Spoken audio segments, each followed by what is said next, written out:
In today's video, we are going to talk about why the Liberals won and why Pierre Poilievre should never be a Canadian Prime Minister in his lifetime.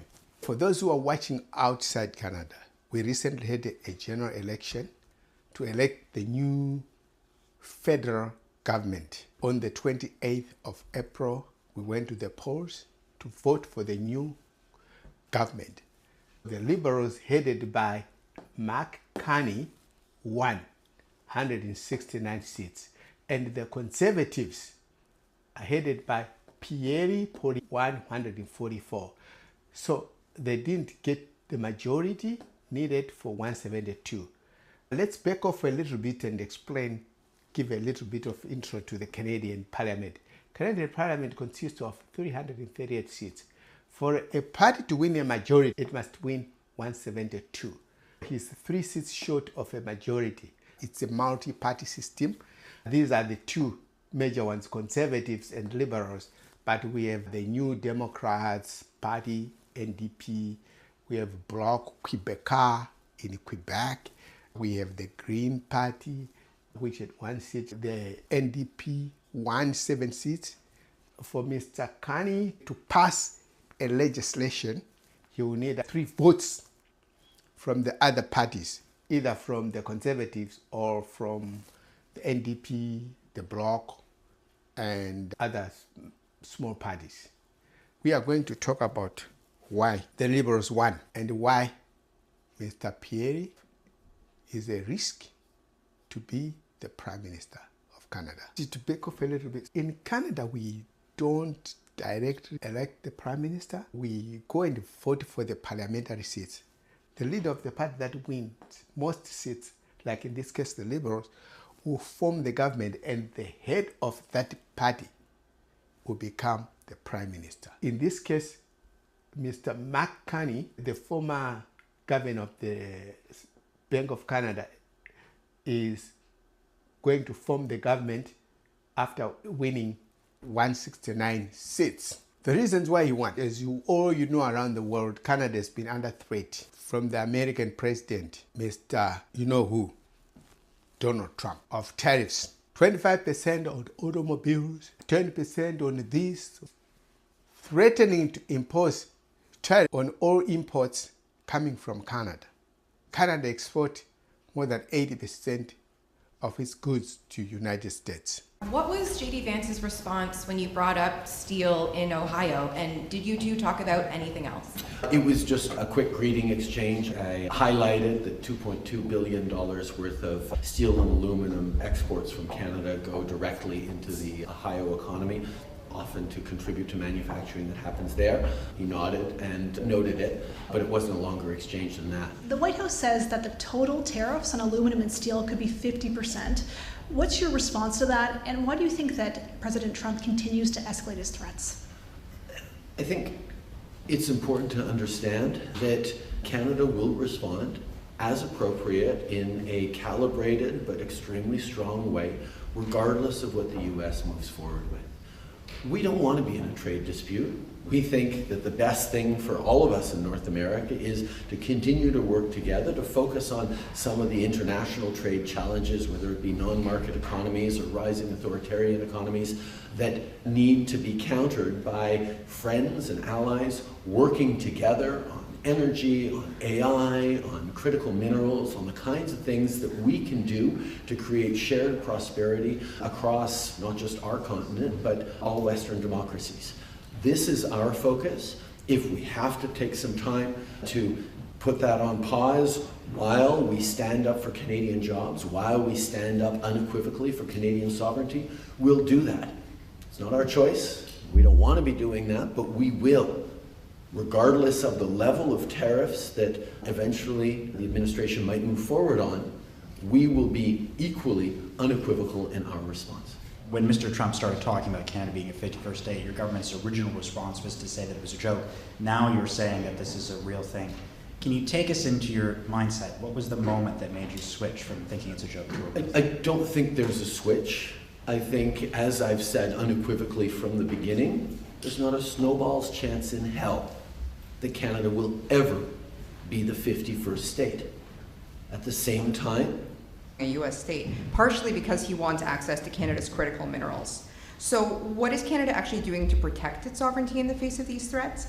And would you consider ending critical minerals agreements with the United States? I think the fundamental principle is that Canada is a reliable, trustworthy source of energy, of critical minerals, of inputs and ingredients into their manufacturing processes, into their prosperity, that Americans can rely on. That any thickening of the border, any tariffs that get put on Canadian imports will hurt American manufacturing, will hurt American consumers, and we don't want that. We want to continue to work together. So we're going to continue to highlight that it is much better for us to work together. But if we're going to continually be facing threats of tariffs, or if we get actual tariffs, we will respond appropriately and strongly, stand up for Canadian jobs, stand up for Canadian workers, and pull Canadians together as we demonstrate that we want to be there as a partner, but we will be there as a sovereign country. Mr. Carney was seen as the man who can stand up to Mr. Trump by the voters. And he frequently on his campaign trail talked about how he is going to deal with Donald Trump. Mr. Poilievre rarely talked about that. And Mr. Trump has also threatened our sovereignty as a nation, the annexation, to make Canada 51st state of United States, as United States has 50 states. He wants to make it the 51st state to annex Canada. Mr. Carney was seen as a man who can hold Canada together and stand up to Donald Trump. The Conservatives made gains. They previously had 120. They improved their seats to 144, but they fell short to the Liberals. And also, Mr. Carney was shut out in Alberta. In Alberta, they all vote Conservatives. When I was attending a local university, I was a major in economics, so I took an introduction to Canadian politics course as an elective. And the professor of that course once made a remark that in Alberta, if you put a dog on the ballot paper and say, this dog is your candidate for the Conservative, that dog will be voted in by the Albertans. He says this is how irrationally Albertans religiously vote for the Conservative. This was a remark from my former professor. The Liberals were shut out of Alberta, which is oil-rich province, and Saskatchewan, which is gas-rich prairie province. And now there is a sense of alienation from the West. The West feels left out. But Mr. Carney, in his victory speech, he has addressed it. Mr. Poilievre, on the campaign trail, his message focused on cost of living, housing, affordability. And that resonated with the young voters, 18 to 34. They saw him as a messiah, as somebody who can help them afford the cost of living. But the mature people above that age group, that demographic, they saw things otherwise. And also there was the collapse of the left wing, the New Democrats. They didn't get enough seats in Canada in order to be recognized as a party in parliament. To have a party status in the parliament, you need at least 12 members of parliament, and they didn't win that. They had only 7 seats.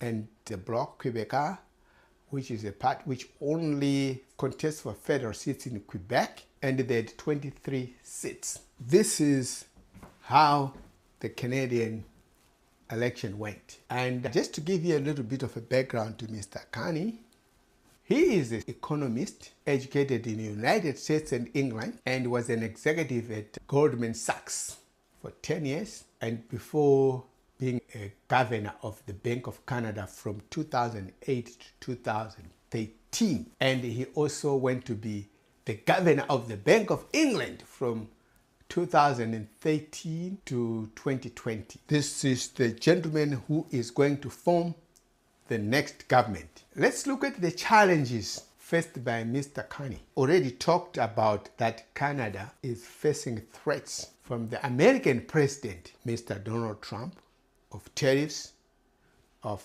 annexing it to become their 51st state. The challenges facing Mr. Carney is Canada exports 80% of its exports, they go to United States. And he has to negotiate a deal with the Americans. And also a prolonged global trade war could tip the economy into recession. And the uncertainty of these tariffs right now, there have been a moratorium on tariffs from Mr. Trump. But this uncertainty is weighing on business and consumer confidence. People are holding on to spend. Businesses are holding on to invest. They don't know the outcome. The Canadian economy has long been stagnating, and I did a video on the price of groceries in Canada. Groceries are expensive. They are straining the household budget of many people. Mr. Carney faces that challenge. Home ownership has increased out of reach for many young Canadians and immigrants, the newcomer. These are the challenges Mark Carney has to deal with. Also, there is this regional division and Western alienation. I talked about the Liberals were shut out in Alberta, were shut out in Saskatchewan. They didn't get any seats there. Their seats are all from other provinces.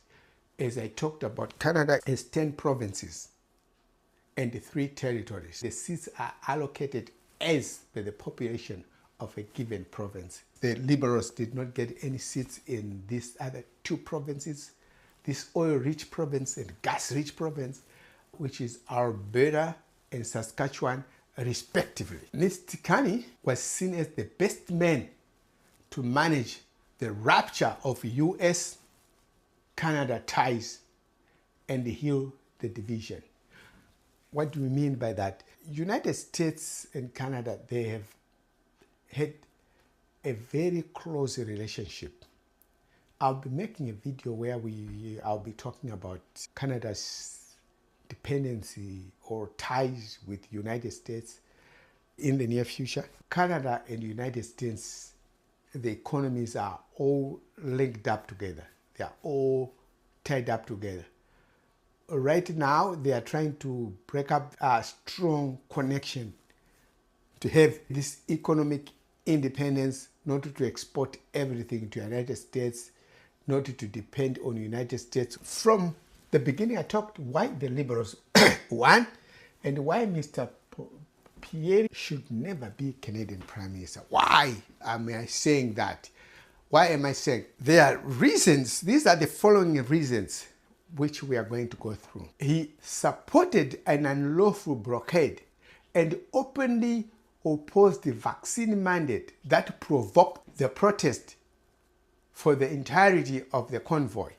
During the pandemic, we had these people who were protesting against the wearing of the mandatory vaccination. They brought in large trucks. They occupied the city center, the downtown core, disturbed the life there, disturbed the business. Mr. Poilievre initially, he had voiced protest of the vaccine mandate, which then provoked these people. These people were some of his sympathizers. There were people who agreed with his position on the vaccine mandate. The second reason why he should never be the Prime Minister, why Mr. Poilievre should never ever be the Prime Minister of Canada. His position on COVID-19 pandemic was centered on severe lack of scientific data. He was saying things and opposing the vaccine, that people shouldn't be vaccinated, which had no scientific basis whatsoever. How can you have a Prime Minister who doesn't agree with the science? How on earth can you have a Prime Minister who doesn't agree with the science Who wants a prime minister like that? The third reason, on truth and reconciliation, as we all know that Aboriginal or the natives of this country, they suffered a lot of injustice in the hands of the settlers. Mr. Poilievre says we are quoting him, Canada's Aboriginal need to learn the value of hard work more than the compensation suffered during the abuse in the residential schools. There is a lengthy history attached to this issue of residential school, where they were forcibly put in the residential schools, where they were abused verbally, sexually, physically. We do not need to revisit that. But this is a statement that came from a man who wants to lead the people. Showed a lot of prejudice, and it means also his policies are going to further oppress the Aboriginal people. Another reason why he shouldn't be the Canadian Prime Minister. He previously supported the motion 3112, a review when a child becomes human under Canadian law, and a bill increasing criminal penalty for the murder of unborn child. This is self-explanatory. Another reason, next reason, he wants to repeal Bill C-36. Let's read a little bit of Bill C-36. Bill C-36, known as the Protection of Community and Exploited Persons Act, says that prostitution is a form of sexual exploitation that affects women and girls more than men. Its overall objectives are to protect communities from harms caused by prostitution, especially minors, to protect those who sell their own sexual services, and reduce demand for prostitution and its incidents. Mr. Poilievre wants to repeal the bill that protects communities. He also has a misguided policy on crime, tough on crime. Even Texas, who once embraced this misguided, this delusional policy, they are walking away from it. We have research after research conducted by different disciplines of social scientists, criminologists, social psychologists, that tough on crime does not work. And also practically, they have proved that incarcerating does not reduce crime. I want to just cite another gentleman. There is a gentleman who is now late. His name was Rene Raymond. He used the pen James Hadley Chase. He wrote several novels. I remember reading much of his novels when I was growing up. He once made this statement that a dangerous criminal is the one who is contemplating committing a crime because his victims are unknown, rather than the one who has already committed the crime. This locking up people, this mantra of the past that you do the crime and you do the time, lock them up and throw away the keys, those mantras has not produced any positive results on the decline or the control of crime. He is very misguided on how to control crime. Another reason again, Mr. Poilievre wants to eliminate long gun registry. We all know that mass shootings, wherever they've occurred in the world, they've been committed by long guns. No one has ever committed a mass shooting using a shotgun. This military style, these semi-automatic rifles, they've been used in mass shooting. We want to register long guns and we want to know who has them. And we also have to fight gun smuggling coming from the south of the border. Those are the two issues we can deal with gun crimes. We have to, one, register who has the long gun. Two, we have to fight this smuggling of guns across from south of the border. Another reason why Mr. Poilievre should never be the Prime Minister of Canada is, in the past, vilified political leaders, academics, private citizens whom he disagrees with, and has exhibited open hatred towards journalists and engaged in anti-trans rhetoric. Do you need a prime minister like that who vilifies police or private citizens whom he disagrees with? He doesn't disagree with me, he's going to openly trash me in the open. And also he is engaged in this anti-trans rhetoric, like Trump-like rhetoric. He also attacked the legitimacy of the Senate, mocked the government regulations, and responded with insolence to rulings from the Speaker in the House of Commons. We need civility. We need decency. In Canada, we look for civility. We look for decency in our politicians. We are not Americans. We don't elect people who vilify other people, who mock other people. We need civility. Let's look for also why Mr. Pierre Poilievre should never be the Prime Minister of Canada. He has promised to lead the first federal government to evoke notwithstanding clause to override the Charter. In Canada, we have the Charter of Rights and Freedom, which the freedom of the citizens are enshrined in that charter. And it's a detailed document. To go into it, it's beyond the scope of this video, but this is a charter of rights and freedom for Canadians, like the Bill of Rights in the United States. The government now can override the charter by using the notwithstanding clause. The notwithstanding clause is there, but in the last 150 years, it has never been used. He wants to be the first one to use notwithstanding clause to override the charter. On those reasons, which I have cited, Pierre Poilievre should never be the Prime Minister of Canada in his lifetime. Mr. Poilievre has a record in government, cutting health care, anti-labor, and helping corporations pay less taxes. His voting record in the House of Commons exhibits a far-right ideological position. The bottom line, Mr. Poilievre's rise in polls was an act of normal course of politics. Citizens struggling with economic anxiety, social uncertainty, health vulnerability, driven in part by income inequality, climate change, and repercussions of a global pandemic, resulting in loss of faith in the status quo. He was riding on the crest of northern populism.